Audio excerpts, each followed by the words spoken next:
Hello everyone, my name is Margot Whitney, and welcome to my webinar on the Hermit, Key 9. Each tarot card is a preparation for the next key in the series. In Key 8, Strength, you learned how to control your life through active use of the law of suggestion. This has enabled you to climb the summit upon which the Hermit stands.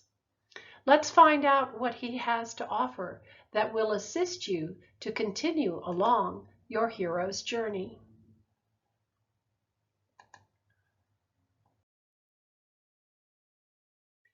Here we are at the 9th key called the Hermit. We find the Hermit alone at the top of a very high mountain. He carries his staff in his left hand. We originally saw this staff, a symbol of willpower, on the shoulder of the Fool. We again saw it on the table of the Magician, representing the element fire and fiery energy. This staff, his willpower, is his scepter and his authority.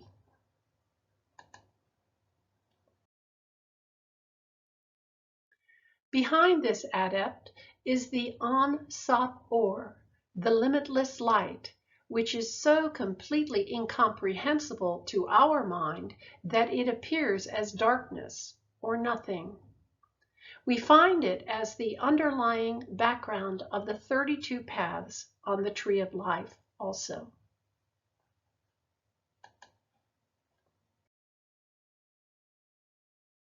He wears a gray cloak, revealing the wisdom and understanding that he's accumulated along his journey. Gray is the balanced combination of darkness and light.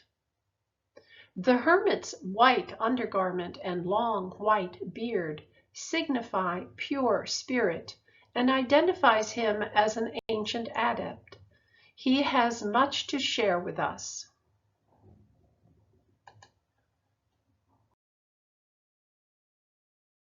He's looking down at the path he's traveled, lighting the way for those of us that will follow him.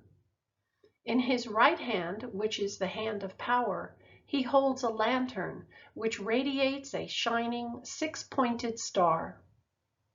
The six-pointed star in his lantern is a pair of interlaced triangles expressing the Hermetic phrase, "as above, so below."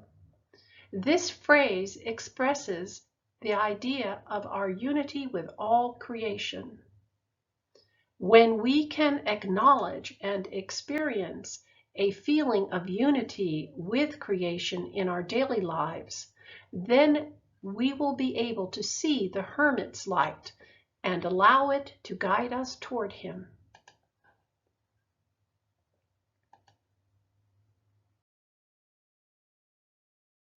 His blue hood is his simple crown, signifying authority that forms the letter Yod. Blue represents water, memory, receptivity, and intellect, reminding us of the High Priestess and the subconscious plane of mental activity. That plane of activity is being exalted here.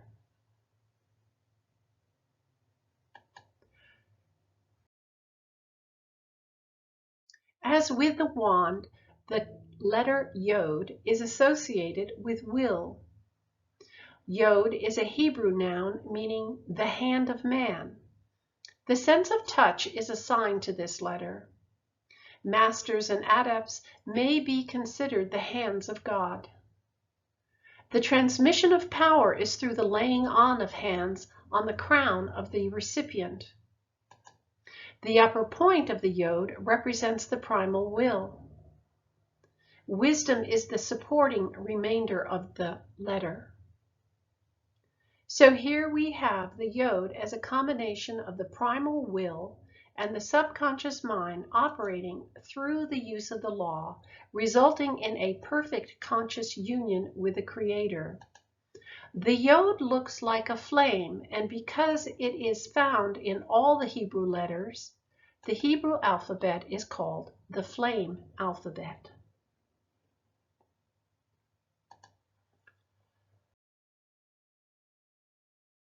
With all these indicators of will on the card, we see this ancient adept for who he is, none other than the cosmic will.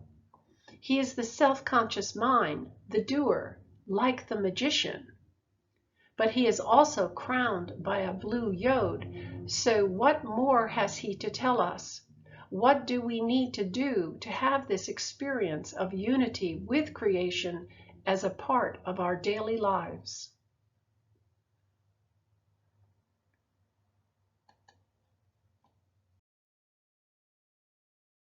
Let's look at how Virgo and Mercury interact on this card and what parts of the human body they each rule. The sign Virgo is attributed to the letter Yod, plus Virgo is ruled by the planet Mercury. Mercury represents the magician, your self-conscious mind, the doer, the directing mind. The physical location in the brain where self-conscious directing takes place is in the frontal lobe region. It is the part of the brain that controls important cognitive skills in humans, such as emotional expression, problem solving, memory, language, judgment, and sexual behaviors. It is, in essence, the control panel of our personality and our ability to communicate. And it is through our brain that the superconscious mind works, like a transmitting station. The symbol for the planet Mercury also represents the superconscious mind, the third character in this tarot story. So how does this area relate to Virgo?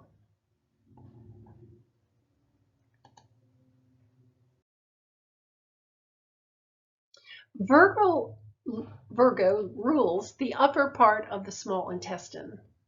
The small intestine, or small bowel, is an organ in the gastrointestinal tract where most of the end absorption of nutrients and minerals from food takes place.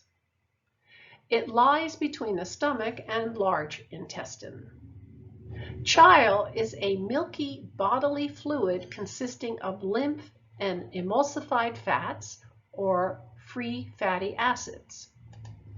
Chyle is formed in the small intestines during digestion of fatty foods and taken up by lymph vessels specifically known as lacteals. From here, food is sent to the various parts of our bodies, including our brain and nervous system, through our blood.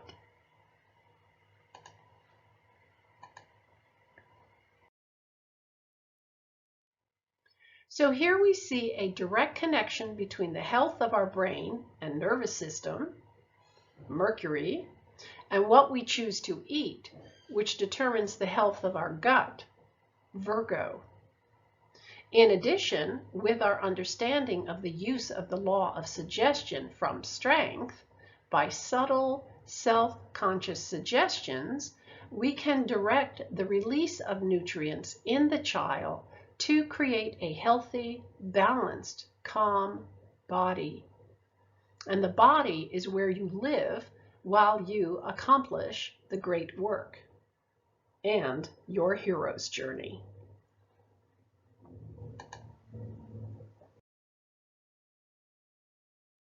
I also found this same information in a small book called Basil Valentine, His Triumphant Chariot of Anatomy, with annotations of Theodore Kirkringus, dated 1678.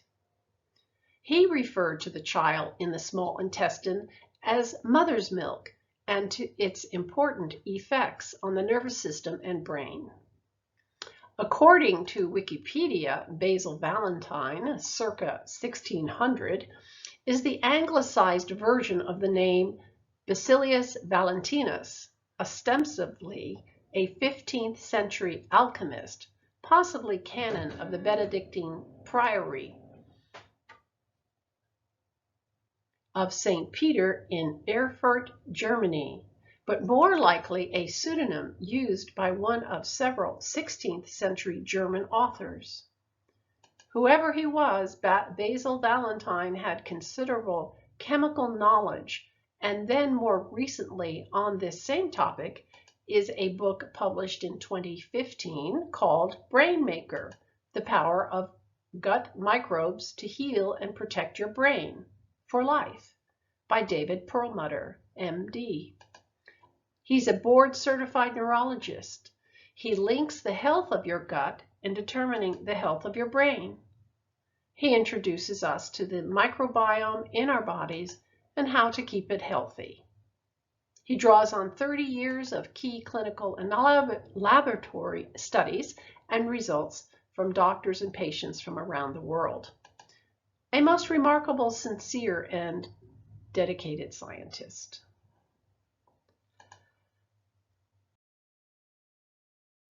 The Hermit lights the way for us to give us a better understanding of how creation works. He is depicted as the supreme will, and he shares with us how to be more closely united with him through the use of the laws of creation. The Hermit tells us that by directing our attention with intelligence to the mother's milk in our gut, we are able to create a more perfect vehicle, brain, and nervous system. Just know it is a bolt of light from the Hermit's lantern that destroys the tower in key 16.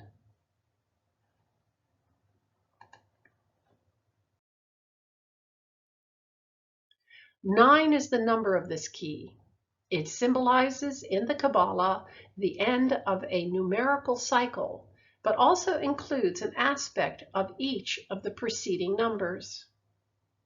The Hermit is the fool who has now risen from the abyss, having learned much from his many adventures. But in truth, they are one in the same, behind the great Creator's veil of youth and old age. If you have any questions or comments, I would love to hear them. You are also welcome to visit my website called gates-of-light.com, Traveling Through the Tarot. You will find information there about symbols, planets, zodiac signs, and colors. It also has a few meditation and concentration exercises that you may like. Thank you very much for listening.